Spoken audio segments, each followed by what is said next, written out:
সুপ্রিয় শিক্ষার্থীবৃন্দ, তোমরা সকলে কেমন আছো? আশা করি তোমরা সকলে ভালো আছো।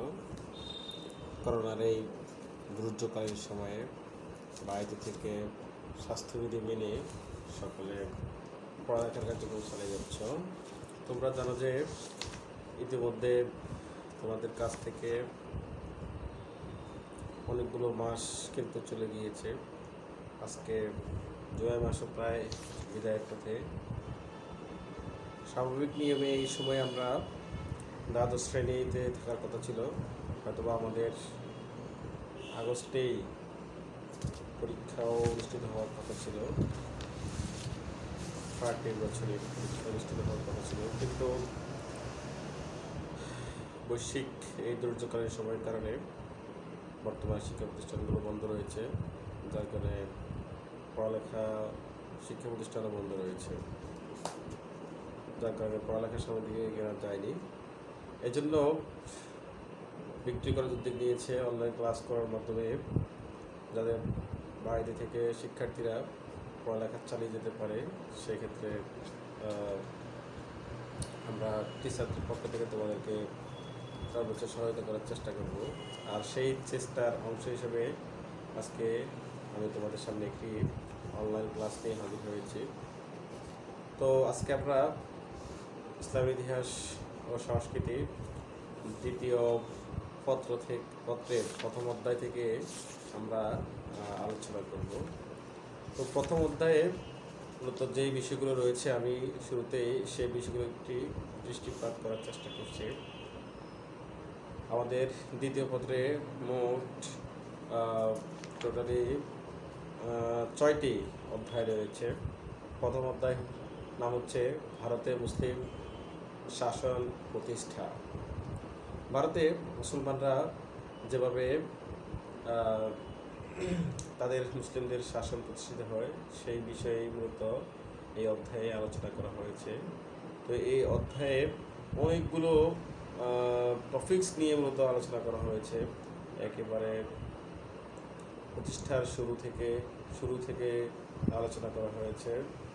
ভারতের স্বাধীন মুসলিম সাম্রাজ্য প্রতিষ্ঠার সময় পর্যন্ত মূলত এখানে আলোচনা করা হয়েছে। আমরা যদি সেটিকে সালের দিকে বিবেচনা করি তাহলে আমরা দেখব যে টোটালি 1206 সাল পর্যন্ত, 712 খ্রিস্টাব্দ থেকে 1206 খ্রিস্টাব্দ পর্যন্ত এই দীর্ঘ একটি সময় পরিক্রমা, সেই পরিক্রমাগুলো এখানে আলোচনা করা হয়েছে। তো আমাদের অধ্যায়ের শুরুতে মূলত ভারতবর্ষটা নিয়ে আলোচনা করা হয়েছে। ভারতের পরিচিতি নিয়ে আলোচনা করা হয়েছে। ভারতবর্ষের পরিচিতি নিয়ে আলোচনা করা হয়েছে। প্রথমে আরবরা এখানে সিন্ধুতে অভিযান পরিচালনা করে, মুলতানে অভিযান পরিচালনা করে। এই সময়ে ভারতের এই অঞ্চলের উত্তর এবং পশ্চিম অঞ্চলের রাজনৈতিক, প্রশাসনিক এবং অর্থনৈতিক অবস্থা নিয়ে শুরুতে আলোচনা করা হয়েছে। তো আমরা কি পেলাম? যখন মুসলমানরা ভারত আক্রমণ করে, ঠিক সেই সময় ভারতের উত্তর এবং পশ্চিম অঞ্চলের রাজনৈতিক অবস্থা কেমন ছিল, মুসলমানরা আক্রমণ করার পূর্বে ভারতের রাজনৈতিক অবস্থাটা কেমন ছিল, প্রশাসনিক অবস্থা কেমন ছিল এবং অর্থনৈতিক অবস্থা কেমন ছিল, এই বিষয়ে প্রথম টপিকস হচ্ছে এই টপিকসটি। এরপরে আরও আলোচনা করা হয়েছে এখানে ভারতবর্ষের উত্তর এবং পশ্চিম অঞ্চলে সামাজিক অবস্থা, ধর্মীয় অবস্থা, শিক্ষা ও সাংস্কৃতিক অবস্থা কেমন ছিল এই বিষয় নিয়ে আলোচনা করা হয়েছে। তো আমরা আজকে আমাদের এই প্রথমে ভারতবর্ষের পরিচিতি সম্পর্কে আমরা জানার চেষ্টা করব।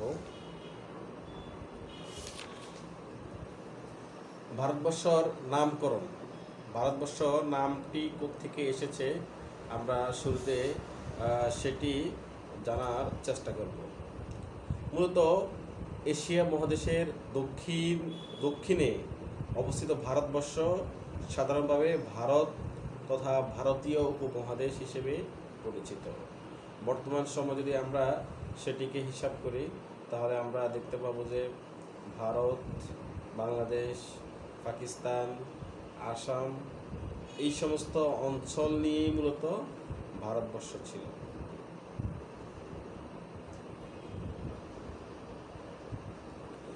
মূলত বিশাল আয়তন, বিপুল জনসংখ্যা এবং প্রাকৃতিক বৈচিত্র্যের কারণে ভারতবর্ষকে ভারতীয় উপমহাদেশ বলা হয়। আর ভারতবর্ষের নামকরণ নিয়ে ঐতিহাসিক এবং গবেষকদের মধ্যে কিছুটা মতপার্থক্য রয়েছে। কেউ কেউ মনে করেন পৌরাণিক যুগে ভারত নামে এদেশে একজন হিন্দু রাজা ছিল। ভরত নামে এই দেশে একজন হিন্দু রাজা ছিলেন। এই রাজার নামানুসারেই মূলত ভারতবর্ষের নামকরণ করা হয়।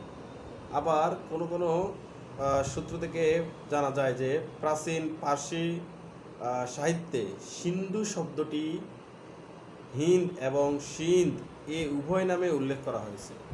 সিন্ধু থেকে সিন্ধ অথবা হিন্দ এই নামটি উল্লেখ করা হয়েছে। আমরা জানি যে উপমহাদেশের আরেকটি নাম হচ্ছে হিন্দুস্তান বা হিন্দ নামেই পরিচিত রয়েছে।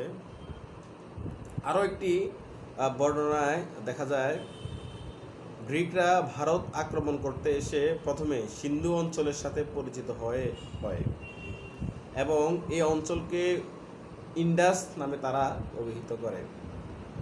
তাহলে গ্রিকরা যখন ভারত আক্রমণে আসে, অভিযান পরিচালনা করে, তখন তারা সর্বপ্রথম সিন্ধু অঞ্চলে মূলত আগমন করে। এক্ষেত্রে একটি বিষয় তোমাদেরকে বলে রাখি, সেটি হচ্ছে আরব দেশ থেকে তথা উত্তর দিক থেকে ভারতে আসার প্রধানত যে একটি নদী ছিল সেটি হচ্ছে সিন্ধু নদী। মূলত এই সিন্ধু নদীর মধ্য দিয়েই পৃথিবীর অন্যান্য দেশ থেকে ভারতীয় উপমহাদেশে লোকজন অবতরণ করত। এই নদী দিয়েই মূলত ভারতে তারা আসতো, যার কারণে সর্বদাই সিন্ধু নদীটি সবচেয়ে আলোচিত একটি বিষয়।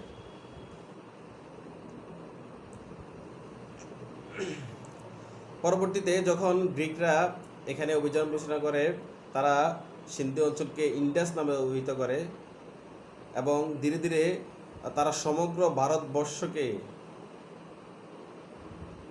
ইন্ডাস বা ইন্ডিয়া নামে প্রচলন করে, এটিও অনেকের ধারণা। আবার সিন্ধু নদের ইংরেজি ইন্ডাস থেকে ইন্ডিয়া নামের উৎপত্তি, এটাও কেউ কেউ বলেছেন। আবার অনেকেই মনে করেন হিন্দু শব্দ থেকেই হিন্দুস্তান ব্যবহার করা হচ্ছে। এই অঞ্চলে তখন প্রধানত ধর্ম ছিল মূলত হিন্দু ধর্ম। সেই হিন্দু ধর্মের কারণেই হিন্দুস্তান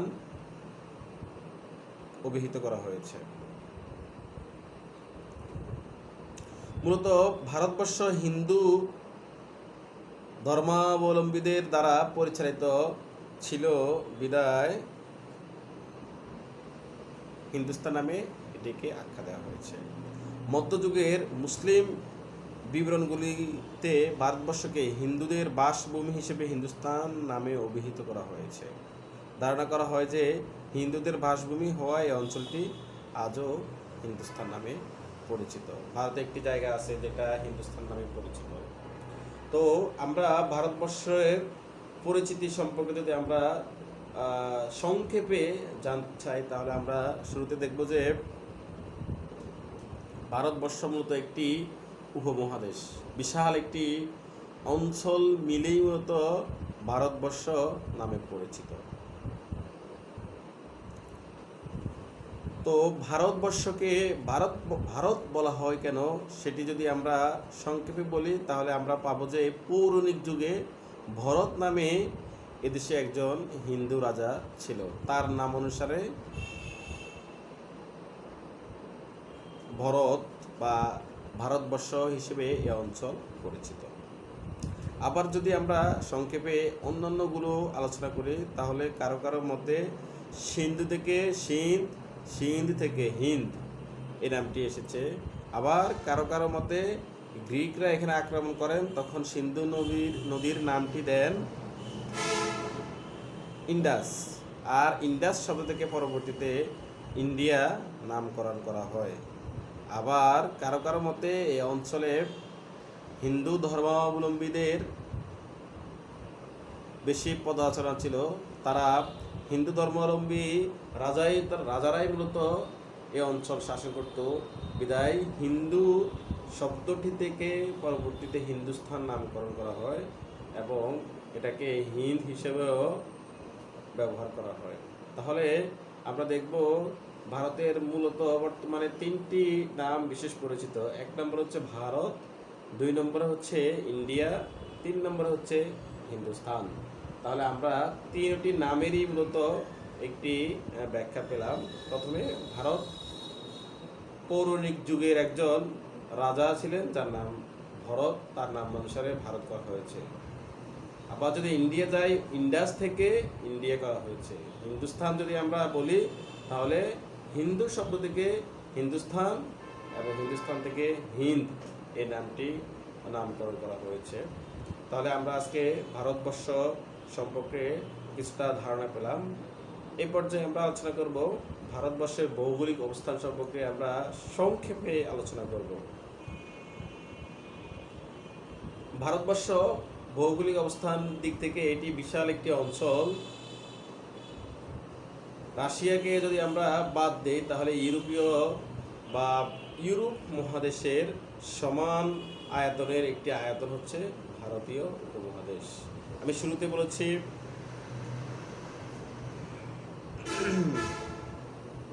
ভারত বর্তমান অনেকগুলো দেশ নিয়ে একটি ভারতবর্ষ হিসেবে পরিচিত ছিল। তার মধ্যে হচ্ছে উত্তর পশ্চিমে ভারতের উত্তর পশ্চিম ও উত্তর পূর্ব দিকে হিমালয় পর্বত অবস্থিত, দক্ষিণে ভারত মহাসাগর, পূর্বে ব্রহ্মদেশ তথা মিয়ানমার, পশ্চিমে পারস্য, ইরান ও আরব সাগর, বর্তমান বাংলাদেশ, ভারত, পাকিস্তান, নেপাল, ভুটান বিস্তৃত অঞ্চল এর অন্তর্ভুক্ত ছিল। ভারতবর্ষের অন্তর্ভুক্ত ছিল যদি আমরা সংক্ষেপে বলি, তাহলে হচ্ছে বর্তমান বাংলাদেশ, ভারত, পাকিস্তান, নেপাল, ভুটান এবং এর বিস্তৃত যে অঞ্চলগুলো, সে অঞ্চলগুলো ভারতবর্ষের মধ্যেই অবস্থান ছিল। পৃথিবীর প্রায় 1/5 অংশ মানুষ এই উপমহাদেশে বাস করে।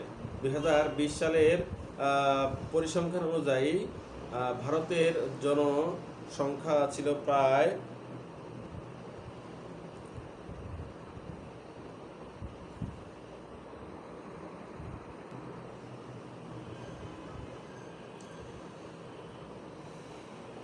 2020 সালের পরিসংখ্যান অনুযায়ী ভারতের মোট জনসংখ্যা হচ্ছে 137,61,354 জন। তাহলে আমরা এখানে কয়েকটি তথ্য আমরা নিতে পারবো। এক নম্বর তথ্য হচ্ছে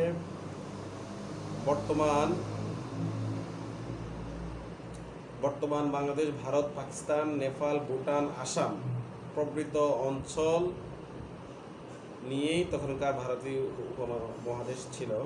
এরপরে বর্তমানে ভারতের মোট জনসংখ্যা হচ্ছে 137,61,59,354 জন।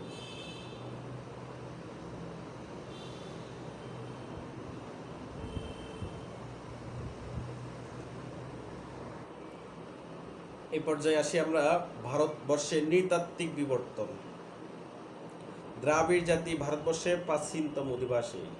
ভারতবর্ষের প্রাচীনতম অধিবাসীর নাম হচ্ছে দ্রাবিড়। এরপরে আসে আর্য, তারপরে শক, কুষাণ, হুনরা, পর্যায়ক্রমে তারা ভারতে আসে। অনেকের মতে রাজপুত, জাট এবং গুজরার হুন জাতির বংশধর। শুধু বহু জাতি নয়, বহু ধর্ম, বহু ভাষাভাষী মানুষের মহামিলন ঘটেছে এই ভারতীয় উপমহাদেশে।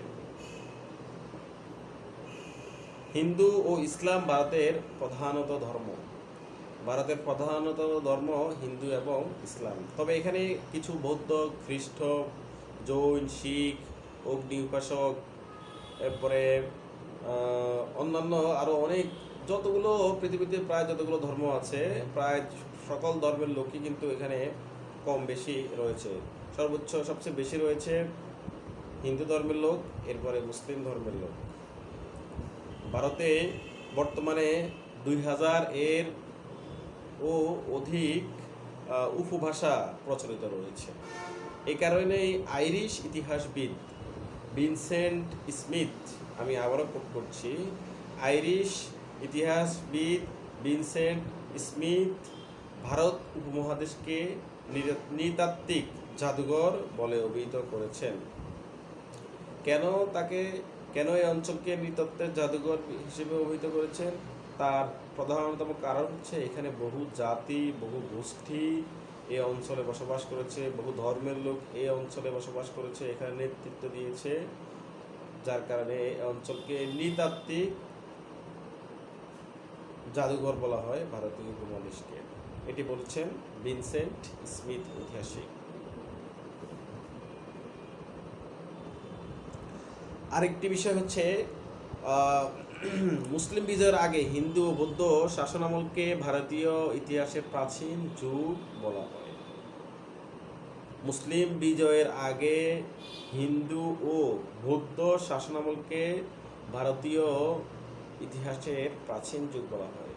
ভারতবর্ষে মুসলিম অভিযান ও আরবদের সিন্ধু মুলতান বিজয় থেকে ভারতে মধ্যযুগের সূচনা হয় বলে ঐতিহাসিকরা মনে করেন। তখন মুসলমানরা এখানে অভিযান পরিচালনা করে এবং বিজয় লাভ করে, তখনকার সময় থেকে পরবর্তী মুঘল শাসনের শেষ পর্যন্ত সময়কে মধ্যযুগ বলা হয়। 1757 সালে পলাশী যুদ্ধের মাধ্যমে ভারতবর্ষে ব্রিটিশ আধিপত্য প্রতিষ্ঠার মধ্য দিয়ে আধুনিক যুগের সূচনা হয়। আমরা যদি ভারতীয় উপমহাদেশের রাজনৈতিক হিসাব করি তাহলে আমরা দেখব 3টি ভাগে মূলত ভাগ করা হয়েছে। 1 নম্বর হচ্ছে প্রাচীন যুগ, 2 নম্বর হচ্ছে মধ্যযুগ, 3 নম্বর হচ্ছে আধুনিক যুগ। 1947 সালে ব্রিটিশ শাসনের অবসান ঘটে এবং ভারতবর্ষে পাকিস্তান ভারত নামে 2টি স্বাধীন রাষ্ট্রের অভ্যুদয় ঘটে। 1971 সালে বাঙালির মহান মুক্তিযুদ্ধে পাকিস্তান বিভক্ত হয় এবং স্বাধীন বাংলাদেশ রাষ্ট্রের জন্ম হয়। এভাবে ভারত উপমহাদেশ বর্তমানে ভারত, বাংলাদেশ, পাকিস্তান নামে তিনটি দেশে বিভক্ত। তো আমরা এখান থেকে এই আলোচনা থেকে আমরা পাচ্ছি যে ভারতবর্ষে রাজনৈতিক ইতিহাসকে 3 ভাগে ভাগ করা হচ্ছে। 1 নম্বর হচ্ছে প্রাচীন যুগ, 2 নম্বর হচ্ছে মধ্যযুগ, 3 নম্বর হচ্ছে আধুনিক যুগ। প্রাচীন যুগের সময়কালটা হচ্ছে মুসলমানদের বিজয়ের আগে হিন্দু এবং বৌদ্ধরা যখন এই অঞ্চলকে শাসন করত, সেই সময়টাকে ভারতের প্রাচীন যুগ বলা হয়। ভারতবর্ষে মুসলমানরা যখন শাসন শুরু করে, বিজয় লাভ করে 712 খ্রিস্টাব্দ, সেই সময় থেকে মুঘল সাম্রাজ্যের সমাপ্তি তথা 1757 সাল পর্যন্ত এই সময়কে ভারতবর্ষের রাজনৈতিক দিক থেকে মধ্যযুগ হিসেবে বিবেচনা করা হয়। 1757 সালে পলাশীর যুদ্ধের মাধ্যমে বাংলার শেষ নবাব সিরাজউদ্দৌলার পরাজয়ের মাধ্যমে এবং 1947 সালে ব্রিটিশরা এই অঞ্চল থেকে ভারত এবং পাকিস্তান এই 2টি দেশ আলাদা করে দিয়ে তারা বিদায় লাভ করে এবং বর্তমান 1971 সাল পাকিস্তানের সাথে এক রক্তক্ষয়ী যুদ্ধে বাংলাদেশ বিজয় লাভ করে। এই বিজয় লাভের মাধ্যমে মোট 3টি দেশে এই দেশটি বিভক্ত হয়, আর এই সময়টাকে মূলত আধুনিক যুগ বলা হয়। তো আমরা আজকে মূলত যেই কয়েকটি টপিকস নিয়ে আলোচনা করেছি, শুরুতে আমরা আলোচনা করেছি ভারতবর্ষের পরিচিতি, 2 নম্বরে আলোচনা করেছি ভারতবর্ষের ভৌগোলিক অবস্থান, 3 নম্বরে আলোচনা করেছি ভারতবর্ষের নৃতাত্ত্বিক বিবর্তন। আমরা এই 3টি বিষয় নিয়ে আলোচনা করেছি। তো এই আলোচনা থেকে আমরা তোমরা ভালোভাবে আলোচনাটি দেখবে, বারংবার দেখবে। যে এই বিষয়টি না বুঝো আমাদেরকে আবারও কমেন্ট করবে। আমরা আজকে প্রথম অধ্যায়ের প্রথম পার্টটি এখানে শেষ করছি। আগামী কোনো একদিনে নতুন দ্বিতীয় পার্ট নিয়ে আমরা আলোচনা করবো ইনশাআল্লাহ। আজকের মতো এখানে বিদায় নিচ্ছি। তোমরা সবাই ভালো থাকো, সুস্থ থাকো, এই কামনায় আজকের মতো বিদায়। আল্লাহ হাফেজ, আসসালামু আলাইকুম।